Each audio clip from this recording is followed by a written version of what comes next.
지금 여러 가지 경우의 수 가운데서 국민의힘에서는 이 친명 좌장 정성호 법무부 장관이 이재명 대통령의 방탄을 위해서 항소를 막았다, 이런 주장이 나오고는 있습니다.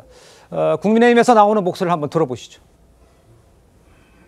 검찰이 대장동 개발 비리 혐의로 실형을 선고받은 민간업자들에 대한 항소를 포기했습니다. 이는 친명 좌장 정성호 법무부 장관이 이재명 대통령 방탄을 위해 대장동 재판의 검찰 항소를 막은 것으로 정치적 개입에 따른 사건 무마 시도입니다.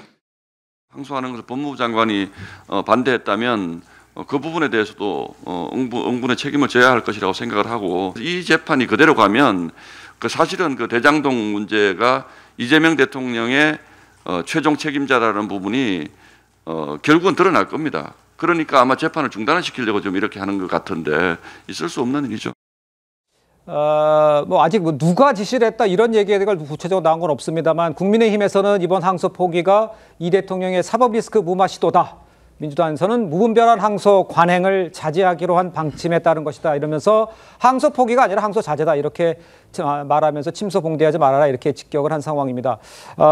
글쎄요, 제가 우리 서재현 부대변인께는 그렇게 다시 한번 여쭤볼게요. 네. 아까 뭐 형량이 많이 받았기 때문에 여러 가지 이유 때문에 자제라고 말씀을 하셨지만, 요 과정이 검찰 수사 당사자들이 이렇게 반발하고 있다가 위에서 지시가 내려오는 걸 반발하면서 끝에 가서 바뀌었다, 요거는 팩트처럼 보이거든요. 그럼 요건 왜 이런 일이 벌어졌다고 보시는 거예요? 그 이제 프로세스대로 간 것 같아요. 말씀드렸지만 일주일 이내에 검찰이 항소하게 돼 있잖아요. 네네네. 그러니까 바로 만약에 지휘부나 수뇌부가 항소 포기라든지 항소 자제하게 되면 안 되는 것입니다. 그러니까 일주일 동안 논의가 됐다고 보는 것이 합리적인 추론이겠죠. 그리고 수사팀 같은 경우는 뭐 형의 뭐 범죄 유무를 떠나서 본인들이 주장하는 것이 어떻게 보면 법원에 의해서 부정됐다고 생각되면 계속적으로 요구할 수 있는 것이잖아요. 그러니까 이런 부분에 대해서 이것을 또 대통령의 어떤 강압이라든지 또 뭐 여러 가지 음모설 얘기하면 이게 가상의 실제, 즉 없는 것을 실제로 만드는 거잖아요. 이게 소설인 거거든요. 그러면 검찰에서 그렇게 만약에 수뇌부라든지 그 정진우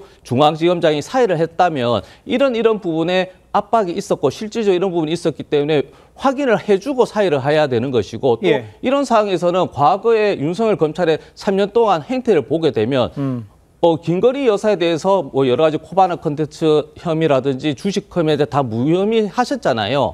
그때부터 본인들이 자성하고 이런 기준이 동일하게 된다고 이렇게 주장을 하면은 국민들께서 이해를 하는데, 이것이 아닌 상태에서 본인들의 어떤 혹은 뭐 윤석열 사단이라고 해야 되나, 그 특정 검찰의 행태에 따라서 이것을 검찰의 수뇌부와 연결해서 특히 더 이재명 대통령의 재판과는 아무런 상관이 없는 것을 엮어버린 거잖아요. 그러니까 이게 가상의 실제라는 겁니다. 가상의 실제라고까지 얘기하셨는데 어떻게 반박하시겠어요? 근데 이거는 사실은 눈에 보이는 건 있어요. 제가 자세히 설명을 못해도 첫 번째는 이재명 대통령에 대한 재판이 정지돼 있잖아요. 그런데 이 재판에서 만약에 이게 검찰이 항소를 안 하게 되면 어떤 문제가 있냐면 피고인들을 항소를 했어요. 그럼 피고인들에게는 형량이 줄 가능성이 더 커졌고 줄 가능성이 생겼지만 형량이 늘 가능성은 없어졌습니다. 우리 형소법상 불이익 변경 금지 원칙에 따라서 못해요. 그럼 이재명 대통령 입장에서도 지금 피고인들이 받은 형량이 최대 형량이 되는 거예요. 그리고 또 하나는 피고인들이나 관련자들의 진술이 바뀔 가능성이 커졌어요. 왜냐하면 이전에는 본인들에 대한 이 형량이 늘어날 가능성이 있기 때문에 실제 본인들이 조심을 더 하죠. 그런데 이렇게 되면 진술을 바꿀 가능성이 많이 커진 거죠. 지금 그나마 일부 그 관련자들에 대해서는 진술이 바뀌었는데 재판부가 인정하지 않았잖아요. 정영학 회계사에 대해서는. 그런데 만약에 앞으로 지금 그럴 가능성이 훨씬 커졌다는 부분이고, 두 번째는 특정 경제범죄가중처벌법상 실제 이거는 무기까지 가능한 건데 그러니까 10년이 가장 맥시멈이 형량이 된 거죠. 그러니까 직접적으로 고의가 있든 아니든 이재명 대통령에게 직접적인 연결이 되는, 영향을 미치는 그런 항소 포기다.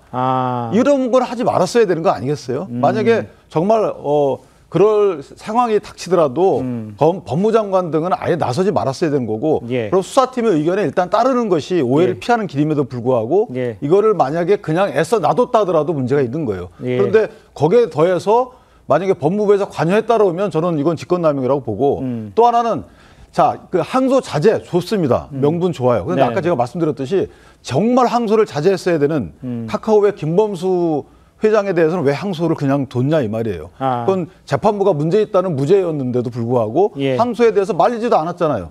그다음에 기동민 의원에 대해서도 왜 무죄 나왔는데 항소하는 걸 왜 말리지 않았냐 이 말입니다.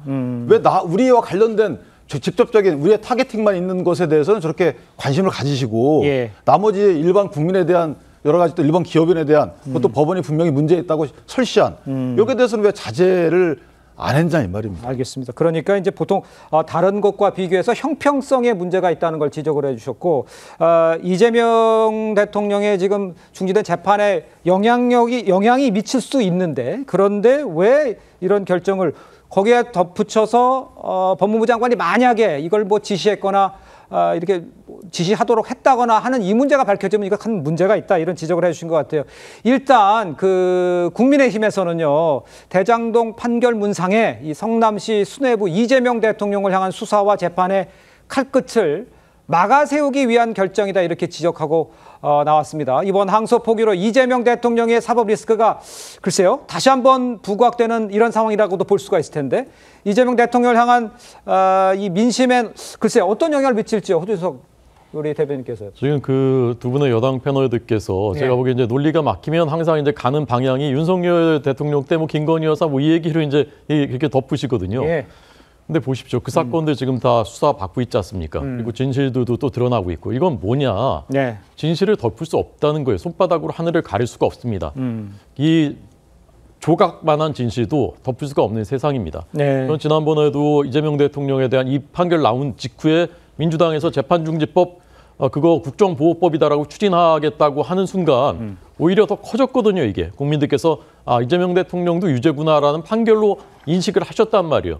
저는 이런 무리한 일들을 자꾸 하면 할수록 오히려 점점 더 진실에 가까워지고 이재명 대통령이 책임을 피할 수 없는 그런 길로 결국 재촉하는 것이다. 저는 그렇게 해석합니다. 알겠습니다. 조기현 변호사님께 이렇게 여쭤볼게요. 지금 이게 자제를 하기는 큰 틀에서 기소를 자꾸 하지 말아라는 얘기도 일리는 있어요. 그런데 이게 핵심은 뭐냐면 수사하다가 항소하겠다고 하려고 했는데 누군가가 누군지 모르겠습니다. 아직 확인이 안 됐으니까 말려서 포기하게 된 거잖아요. 이 시스템상에 벌어진 이 일은 어떻게 보세요? 아니, 정상적인 절차입니다. 이거는 왜냐하면 그렇습니까? 이 수사 공판팀이 이 1심 결과가 나오면 보고서를 작성합니다. 그건 당사의 직속 장관이 서울중앙지검장 올라가고요. 그다음에 대검 이 검찰총장한테 갑니다. 근데 검찰총장이 없으니까 대행이 검토해서 하는 사건, 이 중요 사건은 다 그런 보고 체계와 결재 체계가 있는 거고요.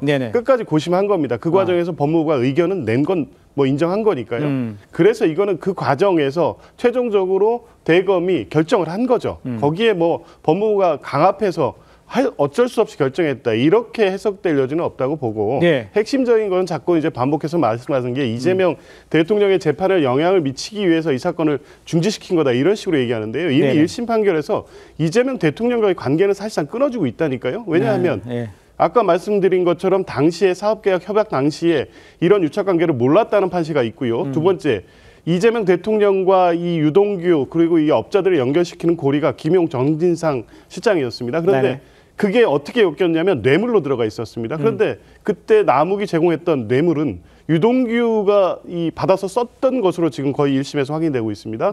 그리고 남욱은 지금 본인이 불리하게 했던 진술, 그러니까 성남시 관계자들이 관여돼 있다는 불리한 진술을 다 번복하고 있습니다. 이 번복은 항소 포기 이전에 이미 이 정진상의 뇌물 사건 재판에서 이루어지고 있는 겁니다. 그러니까 이 사건을 항소 포기하지 않았다고 해서 이재명 대통령과 관련된 것이 더 밝혀지고 더 이재명 대통령의 책임이 드러나는 게 아니라 이재명 대통령이 무관하다는 사실이 밝혀지는 방향으로 대장동 관련 사건들은 전개되고 있다. 이건 말씀드립니다. 짧게 말씀드리면 저희가 이제 뇌물죄하고 배임죄하고를 둘 다 짬뽕해가지고 이렇게 형을 하니까 그런데 뇌물죄는 관련 없는 걸로 나온 거 맞아요. 네. 그런데 검찰이 이재명 대통령에 대해서 뇌물죄 기소도 안 했어요. 배임죄만 기소한 거거든요. 예. 근데 배임죄 기소 이후에 이 사건 판결에서 뭐라고 나왔냐면 수뇌부의 승인을 거쳤다 그랬잖아요. 네네. 이 승인이라고 하면 여러 가지 그 사업 진행 중에 인허가 하잖아요. 네네. 그 인허가권자는 누구죠? 이재명 전 시장입니다. 그러니까 이것들을 다 보면 아직까지 이재명 대통령에 대해서 이 판결문만 보고 클리어하다라고 하기에는 뇌물죄는 꽤 맞아요. 근데 배임죄는 그렇지 않더라고요. 알겠습니다. 배임죄는 그렇지 않다는 말씀을 해줬기 때문에 과연 이게 이재명 대통령의 재판하고 글쎄 연결고리가 없다라고 당연히 말씀하셨지만 어떤 상황이 벌어질지 후폭풍은 어떻게 전개가 될지 한번 지켜보도록 하겠습니다.